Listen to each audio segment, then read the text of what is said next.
Okay.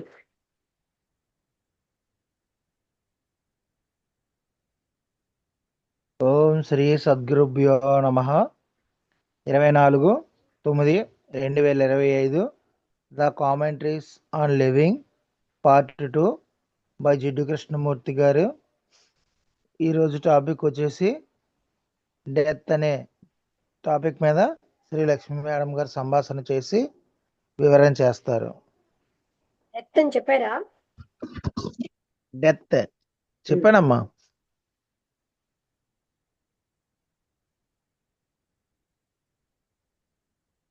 మృత్యు ఇవాళ topic.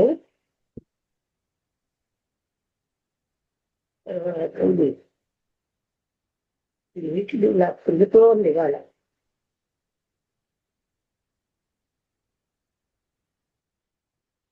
ఇప్పుడు నేను సిమ్ వేయించుకుంటే పనిచేస్తుందేమో ఇది. ఏంటమ్మా? 166 కదా ఇది ట్యాబ్. హాట్స్పాట్ తో ఉంది కనుక వేరే ఒకసారి ట్రై చేసి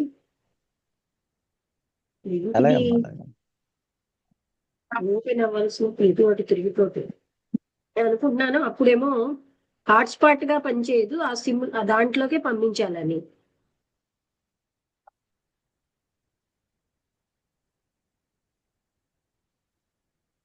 అప్పుడు దానికి ఇంకా కట్టుకోవాలి.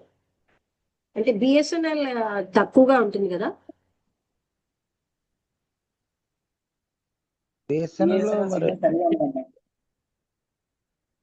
అంటే అవుట్ గోయింగ్ ఏమి ఉండదు కదా, ఇందులోంచి కాల్స్ చేయండి.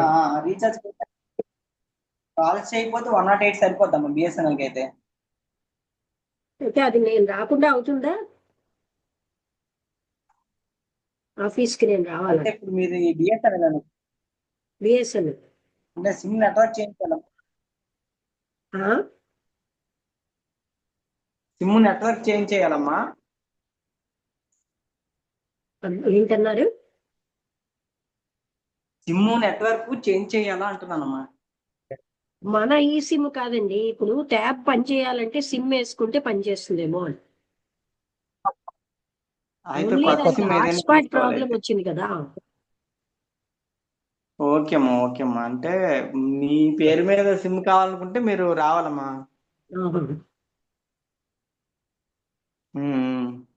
తంబు వేయాలి కదమ్మా, తంబు కానీ ఫోటో కానీ.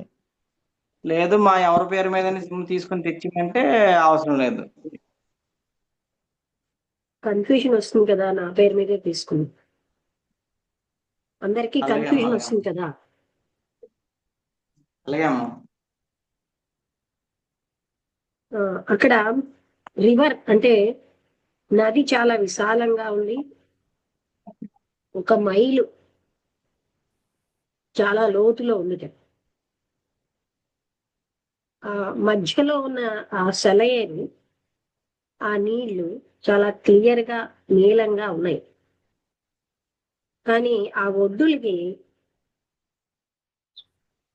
అవేమో కొంచెం బురదగా అంటే క్లియర్ గా లేవు.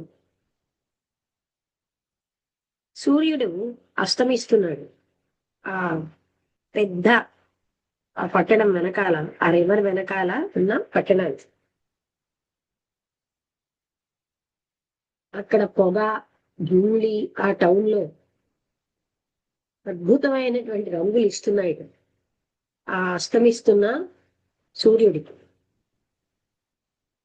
అది ఆ విశాలంగా ఉన్నటువంటి ఆ నీళ్ల మీద రంగులన్నీ కనిపిస్తుంది. ఇది ఒక అందమైన సాయంత్రం. అంటే ప్రతి గడ్డి పోచా కూడా అక్కడ వృక్షాలు, పాటలు పాడే పక్షులు, ఇవన్నీ సమయాతీతమైన సౌందర్యంలో ఉన్నాయి.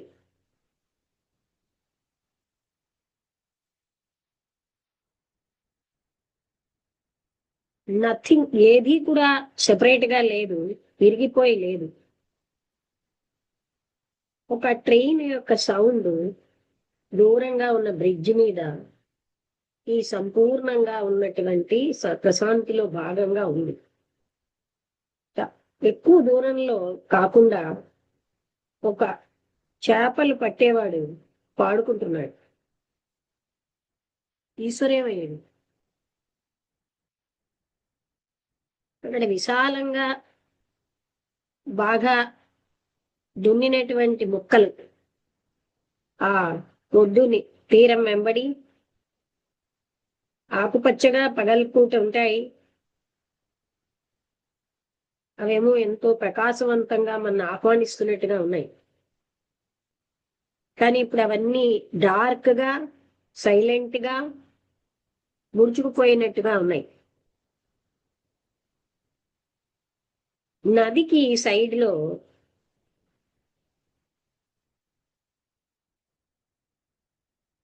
దున్ననటువంటి చాలా పెద్ద స్థలం ఉంది.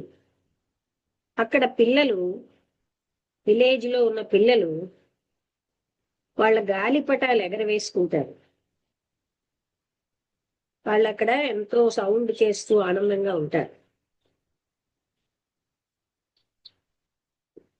ఆ చేపలు పట్టే వాళ్ళ వలలన్నీ కూడా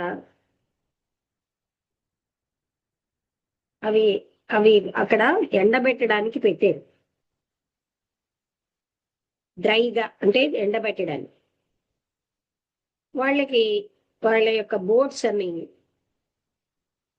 అక్కడ అంటే కట్టి ఉంచారు. యాంకరింగ్ అంటే ఏదో ఒక దాంతో గట్టిగా అది ఎక్కడికి వెళ్ళిపోకుండా అక్కడ నిలబెట్టారు. ఆ బ్యాంక్ కొంచెం ఎత్తులో విలేజ్ అన్నది ఉంది. అంటే ఆ ఒడ్డుకి వాళ్ళు ఎప్పుడు కూడా పాడుతూ డాన్స్ చేస్తూ లేతే ఏదో ఒక సౌండ్ చేస్తూ ఆ మీదకి వెళ్తారు. ఈ సాయంత్రం వాళ్ళందరూ వాళ్ళ గుడిసెలు బయట ఉన్నా అక్కడ అక్కడ ఉన్నటువంటి అంటే బయట కూర్చున్నారు. ఆ విలేజెస్ అందరూ కూడా చాలా ప్రశాంతంగా శాంతిగా ఉన్నారు. అక్కడ విచిత్రంగా ఆలోచనాత్మకంగా ఉంది. ఒక గ్రూప్ ప్రజలు అక్కడి నుంచి కిందకు వస్తున్నారు. ఆ బ్యాంక్ అంటే ఒడ్డు నుంచి వాళ్ళు ఏం చేస్తున్నారు, ఒక బ్యాంబూ అంటే వెదురు తో ఉన్నది ఆ బాడీని కట్టడానికి వైట్ బట్ట తీసుకొచ్చారు. వాళ్ళందరూ వెళ్ళి ఫాలో అయిపోయారు. అంటే వాళ్ళని ఇతను ఫాలో అయ్యారు. వాళ్ళందరూ వెళ్తూ ఉంటే ఆ రివర్ యొక్క ఎడ్జ్లో ఆ వాటర్ ని ముట్టుకునేటట్టుగా అక్కడ ఆ శవాన్ని పెట్టారు.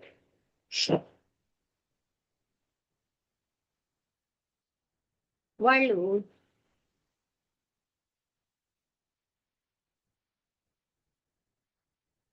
వాళ్ళు ఏంటంటే దాన్ని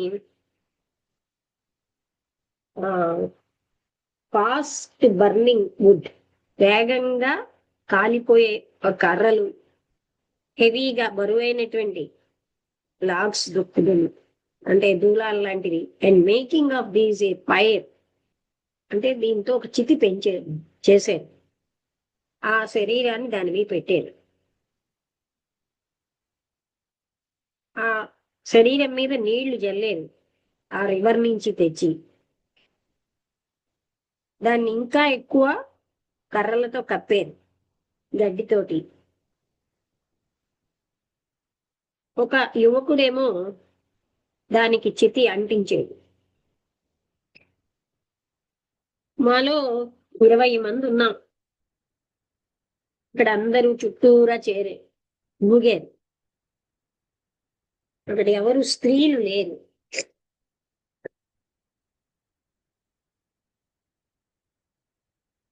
విమెన్ ఎవరు కూడా లేరు.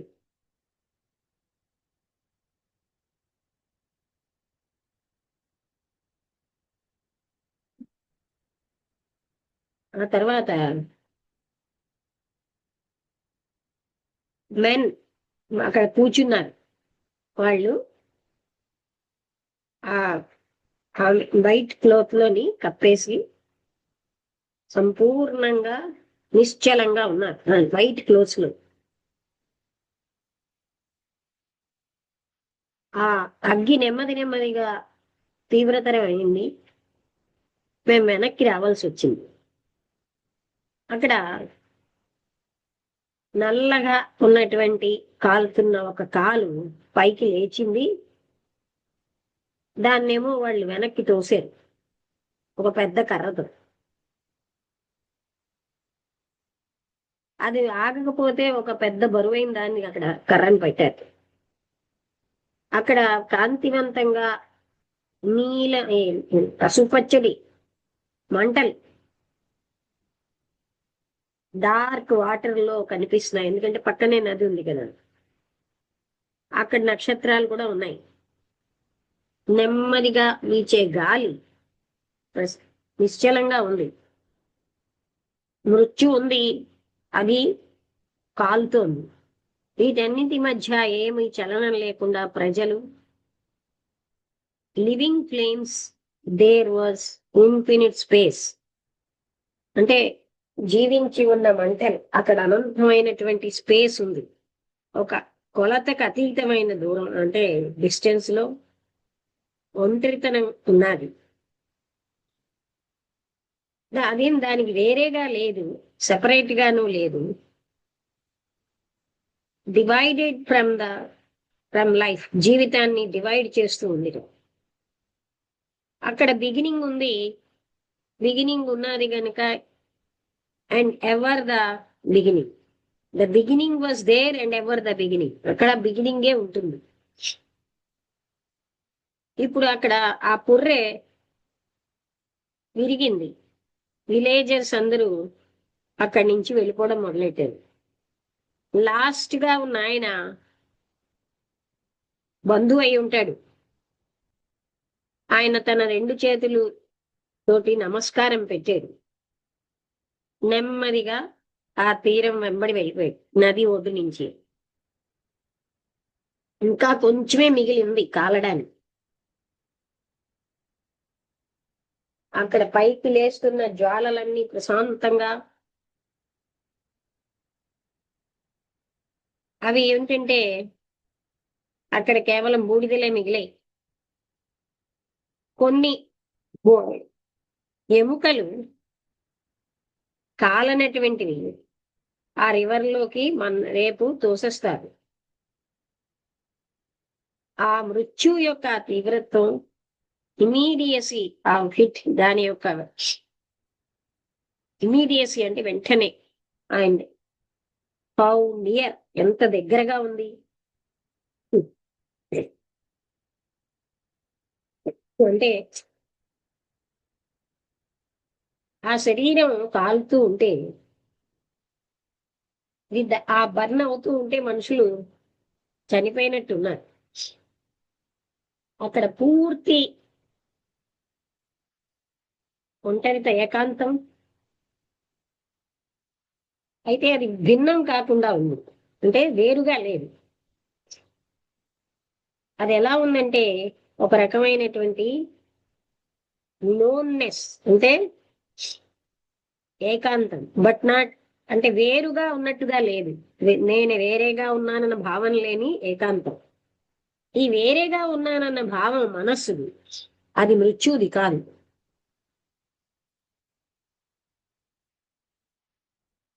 ఏజ్ లో ఎక్కువగా పెద్దగా ఉండి మంచి మేనర్స్ తో, డిగ్నిటీతో, ఆయనకి క్లియర్ గా ఉన్న కళ్ళు,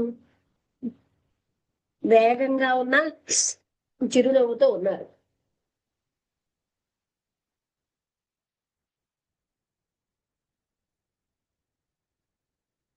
రూమ్ లో చాలా చల్లగా ఉంది. ఆయన ఒక వెచ్చటి షాలు కప్పుకున్నాడు. ఇంగ్లీష్ లో మాట్లాడుతున్నాడు. ఆయన విదేశాల్లో చదువుకున్నాడు. ఆయన ఏం చెప్పాడంటే తన గవర్నమెంట్ వర్క్ నుంచి రిటైర్ అయిపోయాడు. ఆయనకి చాలా టైం ఉంది తన చేతుల్లో. ఆయన రకరకాలైన మతపరమైన వేదాంతపరమైన పుస్తకాలు చదివారు.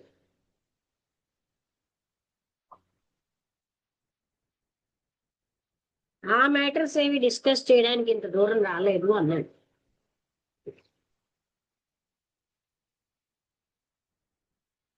ఆ పొద్దున్న సూర్యుడు రివర్ మీద ఉన్నాడు. నీళ్ళన్నీ కూడా మెరుస్తున్నాయి, వేల కొలది నగల్లాగా. బంగారం వన్నెతో ఆకుపచ్చగా తోని కలిసిన ఒక పక్షి వరండా మీద ఆ ఎండలో ఉన్నది, సురక్షితంగా ప్రశాంతంగా. నేను ముఖ్యంగా ఎందుకు ఇక్కడికి వచ్చాను అంటే అంటూ ఆయన చెప్తున్నాడు, perhaps to discuss the thing that must disturb me. నన్ను డిస్టర్బ్ చేసినటువంటి ఒక విషయం మీద మాట్లాడడానికి వచ్చాను, అదే మృత్యు. నేను టిబెటన్ బుక్ డెడ్ అనే దాంట్లో చదివాను. అదే familiar with what ever own books, మన యొక్క పుస్తకాలు ఏం చెప్తున్నాయో అది నాకు తెలుసు ఆ సబ్జెక్ట్ మీద. క్రిస్టియన్స్, ఇస్లామిక్ సజెషన్స్ మృత్యుకు సంబంధించి అవన్నీ పైనే ఉంటాయి. నేను ఎన్నో మతపరమైన గురువులతో మాట్లాడాను ఇక్కడ విదేశాల్లో కూడా, కానీ చివరికి వాళ్ళ థీరీస్ అని అవి నాకు అసంతృప్తిగా అనిపించాయి. ఈ సబ్జెక్ట్ మీద నేను ఎంతో తీసుకొచ్చాను, తరచుగా దాని మీద మెడిటేట్ చేశాను, కానీ ముందుకు వెళ్ళలేకపోయాను. నా యొక్క ఒక స్నేహితుడు మీ యొక్క లెక్చర్లు విని ఈ మధ్యనే విన్నాడు. నాకేం చెప్పాడంటే, మీరేం చెప్తున్నారో చెప్పాడు. నేను అందుకే వచ్చాను. నాకు ఈ సమస్య అన్నది మృత్యు భయమే కాదు, నేను ఉండను అన్న భయం. ఏంటవుతుంది, మృత్యు తర్వాత ఏంటవుతుంది అన్నది భయమే. ఇదంతా నాకు ఒక సమస్య, మానవుడికి యుగ యుగాల నుంచి. దీన్ని ఎవరూ కూడా పరిష్కరించలేదు. మీరేం చెప్తారు అన్న.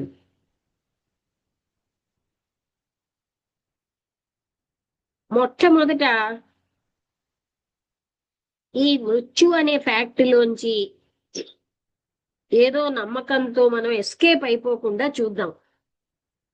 అంటే మళ్ళీ పునర్జన్మని, మళ్ళీ లేస్తారని, అలాగే ఇలాంటి వాటి అన్నింటితోటి మృత్యువు అనే దాని నుంచి మనం ఎస్కేప్ అయిపోకుండా చూద్దాం.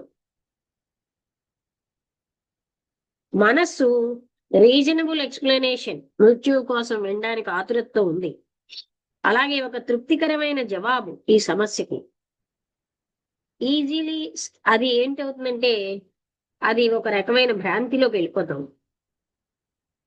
అందుకని ఎక్స్ట్రీమ్లీ వాచ్ఫుల్ గా ఉండాలి, అప్పుడే మనం ఇది చూడగలం.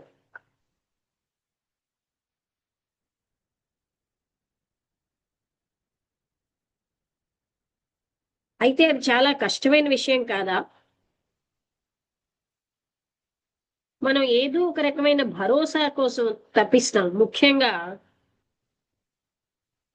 జ్ఞానం ఎవరికో ఉన్నది, అనుభవం ఉంది అన్న వాళ్ళ నుంచి, ఈ విషయంలో వాళ్ళ నుంచి మనం ఏదో ఒక రకమైనటువంటి భరోసా కోసం తప్పిస్తున్నాం.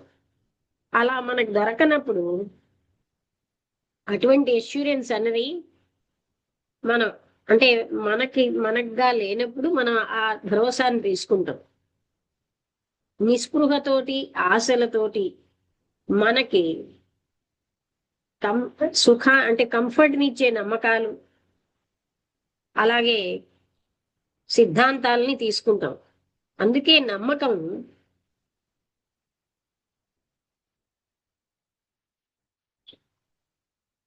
నెసెసిటీ, ఒక అవసరం, రీజనబుల్ గా ఉన్నటువంటి అవసరం అవుతుంది కొన్నింటి పట్ల నమ్మకం. ఏదేమైనప్పటికీ ఆ ఎస్కేప్ అవ్వడం ఎంత తృప్తిగా ఉన్నా అది ఆ సమస్యను అవగాహన చేసుకోకుండా అడ్డుతుంది. ఆ అదే మనకి భయానికి కారణం అవుతుంది. భయం అన్నది ఫ్యాక్ట్ నుంచి బయటికి వెళ్ళడం వల్లే వస్తుంది, యథార్థం నుంచి బయటికి వెళ్ళడం వల్ల.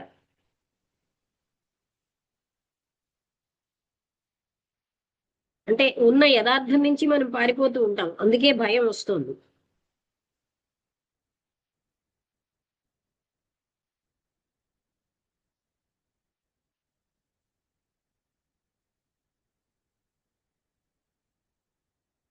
అందువల్ల మనం ఏం చేస్తూ ఉంటామంటే ఎన్నో రకాలైన మైండ్ అన్నది ఏదైనా డిస్కవర్ చేయాలంటే అది అది ఎంతో అంటే ఎక్స్ట్రాడినరీ అద్భుతమైనటువంటి మృత్యు యొక్క ప్రాముఖ్యతను తెలుసుకోవాలంటే అది it must discard easily without resistance, నిగ్రహం లేకుండా, craving for some hopeful comfort, ఏదో ఒక సుఖం కావాలని ఆశలు లేకుండా చూసినప్పుడే సంభవం. ఇది ఫేగా మనందరికీ తెలిసిందే. మీరు టూ మచ్ అడుగుతున్నారండి అంటున్నారు ఆయన. మీరు అతిగా అడగటం లేదా? మృత్యువును అవగాహన చేసుకోవాలంటే మనందరం నిస్పృహలో ఉన్నాం. ఇది మీరు చెప్తున్నది అదే చెప్తున్నారు కదా, అదేమీ నేను చెప్పట్లే. అసలు నిస్పృహ హోప్ అన్నది ఉన్నప్పుడు డిస్పైర్ ఎక్కడుంది?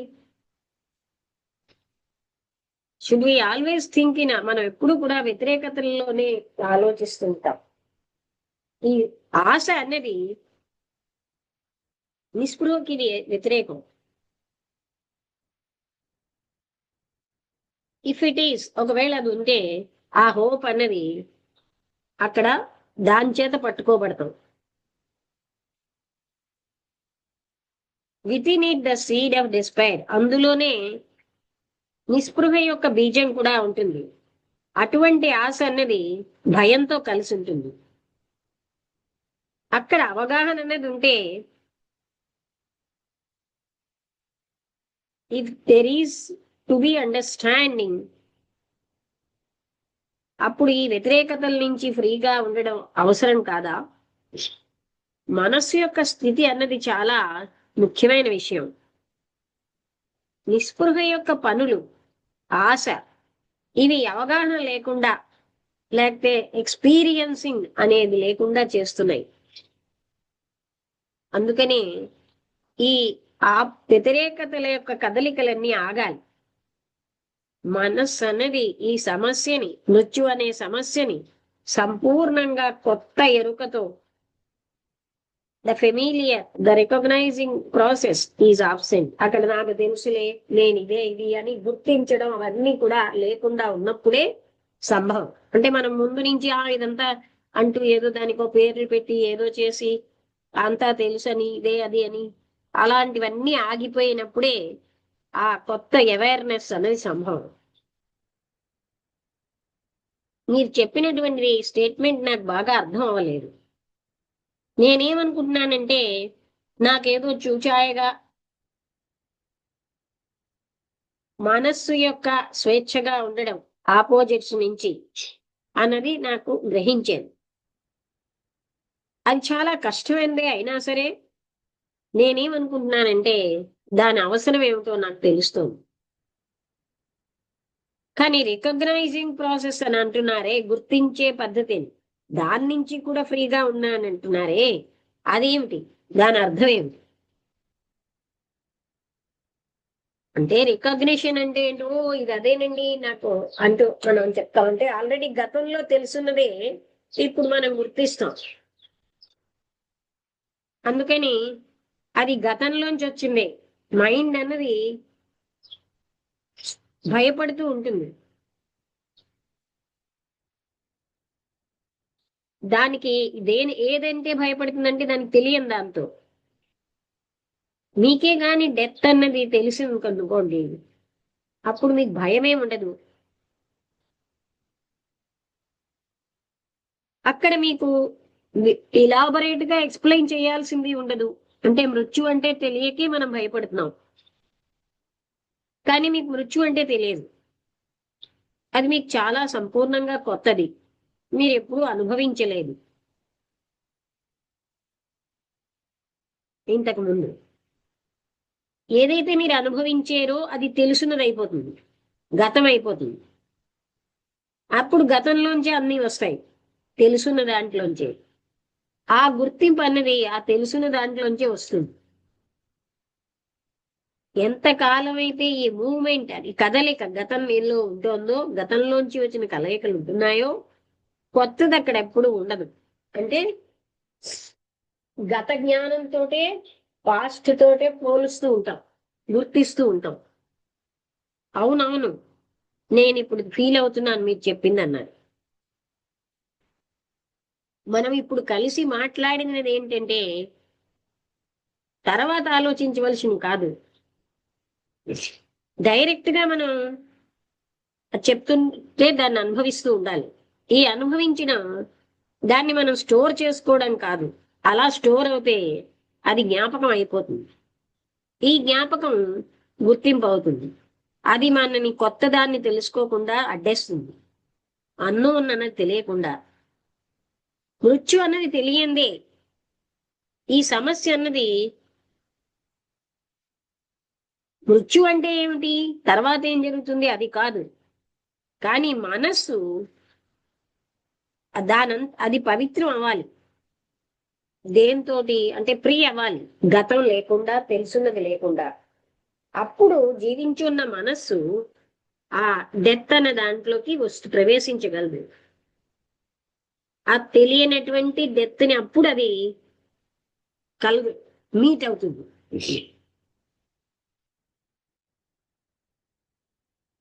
మీరేమో సజెస్ట్ చేస్తున్నారా, జీవించుండగానే మనుషులకి మృత్యు అంటే ఏమిటో తెలుస్తుందని మీరు అంటున్నారా?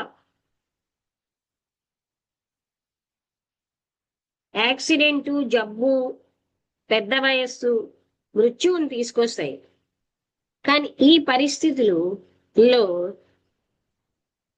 ఫుల్ గా కాన్షియస్ గా ఉండడం సంభవం కాదు. బాధ, ఆశ, నిస్పృహ ఉంటాయి అక్కడ. అలాగే నేను ఒంటరిగా అయిపోయినన్న భయం, మనస్సు, సెల్ఫ్ అనేవి తప్పనిసరిగా తెలుసో కాన్షియస్ గాను అన్కాన్షియస్ గాను మృత్యుతో పోరాడుతూనే ఉంటుంది, అది తప్పనిసరిగా. ఈ విధంగా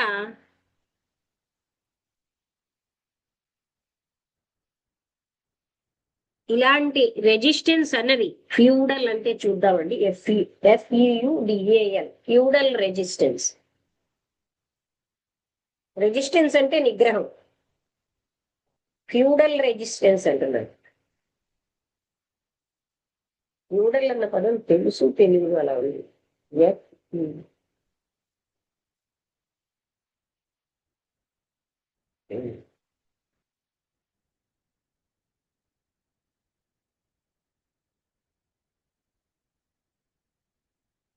భూస్వామ్యం.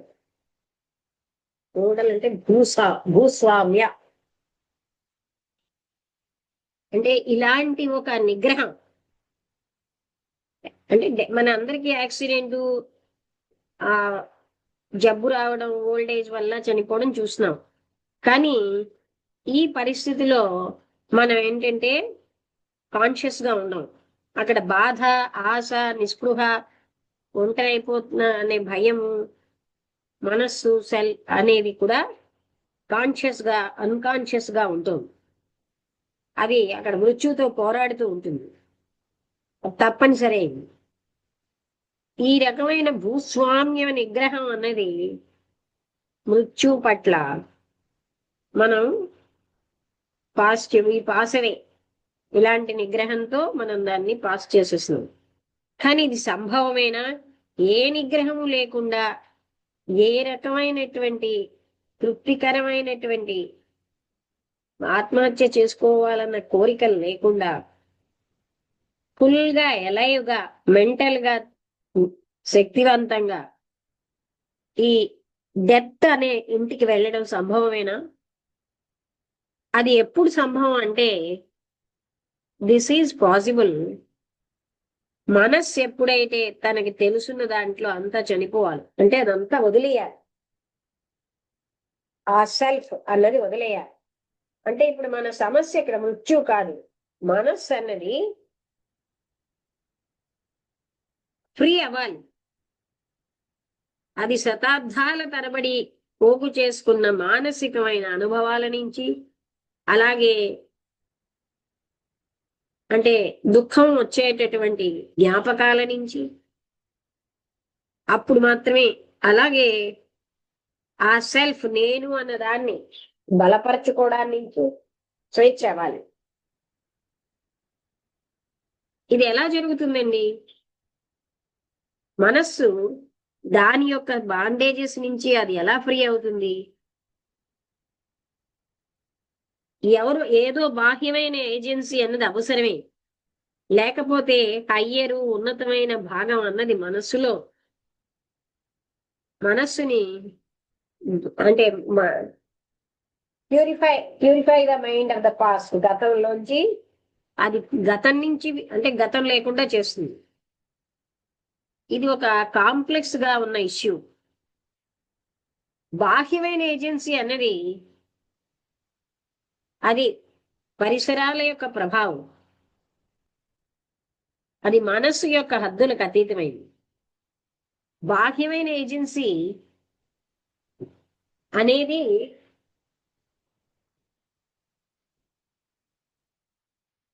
ఎన్విరాన్మెంటల్ ఇన్ఫ్లుయెన్స్, అంటే పరిసరాల ప్రభావం.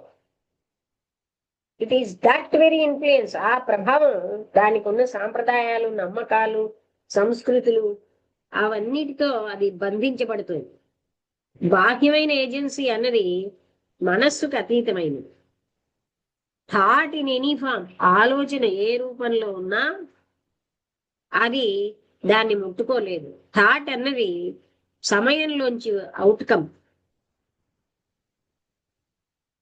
ఇది గతానికి గట్టిగా గతంతో ఆ యాంకర్ అంటే ఏంటి, పాతుపడిపోయి ఉంది. అది ఎప్పుడు పాస్ట్ నుంచి ఫ్రీ అవ్వలేదు. ఒకవేళ ఆలోచన దాన్ని గతం నుంచి ఫ్రీ అయిపోతే అప్పుడు అది ఆలోచనే కాదు. ఈ విధంగా ఊహించిన మనస్సుకు అతీతంగా అనేది ఏమిటి అని అది వృధా. ఎందుకంటే ఆలోచనకు అతీతమైన అనేటటువంటి ఇంటర్వెన్షన్ ఆఫ్ దట్ అది మొదలవుతుంది, అది మధ్యలోకి వస్తుంది. Thought which is the self must seize. Thought అన్నదే సెల్ఫ్ అయి ఉంటుంది, అది ఆగిపోవాలి. మైండ్ అనేది ఏ రకమైన కదలిక లేకుండా అది నిశ్చలంగా విత్ ద స్టిల్నెస్, ఏ లక్ష్యం లేకుండా ఉండాలి. మైండ్ దాన్ని ఆహ్వానించలేదు. మైండ్ అన్నది the mind may and does divide its own field of activities. ఆ మైండ్ ఇది గొప్పవి, ఇది కావు అని కొన్ని పనులను మైండ్ ఎప్పుడు విడదీస్తూ ఉంటుంది. ఇవి కావలసినవి, ఇవి అక్కర్లేనివి, ఇవి ఉన్నతమైనవి, ఇవి అవనతమైనవి. అలాంటి డివిజన్స్, ఆ సబ్ డివిజన్స్, ఇదంతా చేసేది మనస్సే. మనస్సు బౌండరీలోనే జరుగుతుంది. అందుకనే ఏ కదలికైనా మనస్సుది ఏ డైరెక్షన్ లో అయినా సరే గతం యొక్క రియాక్షన్ నేను అన్నది. ఈ సత్యం అన్నది మన్ని లిబరేట్ చేసే విషయం. ఎవరైతే ఈ సత్యాన్ని తెలుసుకోలేరో వాళ్ళు ఎప్పుడు బంధంలో ఉంటారు. వాళ్ళు ఏం చేసినా, ఎన్ని తపస్సులు చేసినా, వాగ్దానాలు చేసినా, క్రమశిక్షణలు పాటించినా, ఎన్ని త్యాగాలు చేసినా, సోషలాజికల్ గా గాని అవి కంఫర్ట్ ఇచ్చేటటువంటి సిగ్నిఫికెన్స్, ఇవన్నీ మనకి కంఫర్ట్ ని ఇస్తాయి. కానీ they have no value in relation. వాటన్నింటికి కూడా సాక్రిఫైస్ మే హ్యావ్, అంటే దే హ్యావ్ నో వాల్యూ. వాటికి ఏమీ కూడా డూ వాట్ హీ మే, ఎవరిని ఏమి చేసినా కూడా తపస్సులు, ప్రతిజ్ఞలు, క్రమశిక్షణలు, త్యాగాలు, అవన్నీ సోషలాజికల్ గా మనకి కంఫర్ట్ ఇస్తాయి. మృత్యువుకు సంబంధించి వాటికి, ఆ సత్యానికి సంబంధించి వాటికి విలువ లేదు. ఇది ఇక్కడితో ఈ టాపిక్ అయ్యి. మీకేమైనా అర్థమైందా?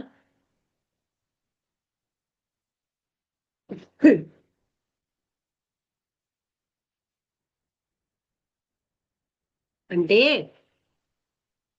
మనస్సుతోటి, మనస్సు దేంతో నిండుంది? ఎన్నో సాంప్రదాయాలు, సంస్కృతులు, వీటన్నింటి గతం,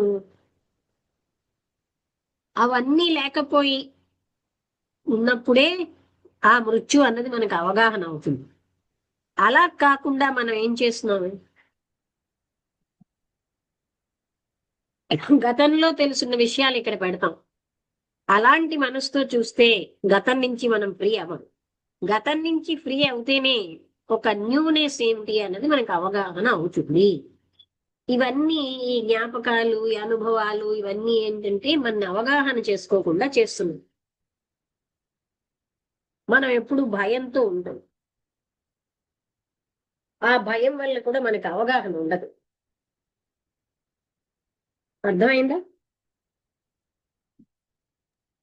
అర్థమైందమ్మా. అంటే మృత్యు అంటే భయము కూడా కలుగుతుంది కదా. ఎవరికి? ఆ జ్ఞాపకాలు